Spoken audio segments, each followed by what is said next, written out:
Colour photo writer Padma Bhushan చిత్రాలతో తనదైన ముద్ర వేశాడు నటుడు సుహాస్. అతని కొత్త చిత్రం అంబాజీపేట మ్యారేజ్ బ్యాండ్.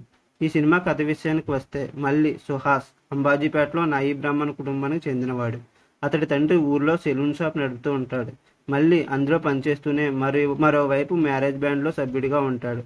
అతని కవల సోదరి అయిన పద్మ శరణ్య ఊర్లోని ప్రాథమిక పాఠశాలలో ఉపాధ్యాయురాలు.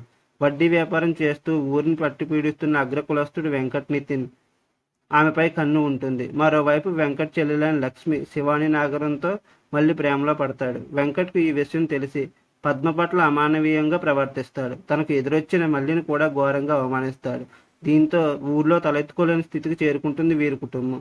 తాను ఆత్మాభిమానం కాపాడుకునేందుకు మళ్ళీ పద్మ ఏం చేశారు, వీరి జీవితాలు చివరికి ఎలాంటి మలుపులు తిరిగాయి అన్నది మిగతా కథ. అంబాజీపేట సినిమాను యాక్టర్ల రెమ్యునరేషన్, ప్రమోషనల్ ఖర్చులతో కలిపి సుమారు 10 కోట్ల రూపాయలతో రూపొందించారు. ఈ సినిమాను గీతా ఆర్ట్స్ సొంతంగా రిలీజ్ చేసింది. ఈ సినిమా థియేట్రికల్ బిజినెస్ 8 కోట్ల షేర్ వాల్యూ కట్టారు.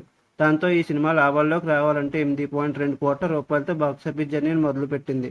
అంబాజీపేట మ్యారేజ్ బ్యాండ్ గత 3 రోజుల కలెక్షన్ల వివరాల్లోకి వెళ్తే తొలి రోజు ఏపీ నైజాంలో 1.3 కోట్లు, రెండో రోజు 1.5 కోట్లు వసూలు చేసింది.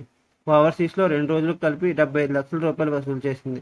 ఈ సినిమా ప్రపంచవ్యాప్తంగా 2 రోజులకు గాను 5.16 కోట్ల గ్రాస్ని కలెక్ట్ చేసింది. ఇక మూడో రోజు కలెక్షన్ వివరాల్లోకి వెళ్తే 1.45 కోట్ల రూపాయలు కలెక్ట్ చేసింది. ఈ సినిమా 3 రోజులకు గాను 7.5 కోట్ల గ్రాస్ కలెక్షన్ చేసింది. మీకు నా వీడియో నచ్చినట్లయితే లైక్ చేయండి, షేర్ చేయండి, సబ్స్క్రైబ్ చేయండి, వీలైతే కామెంట్ చేయండి. Thank you.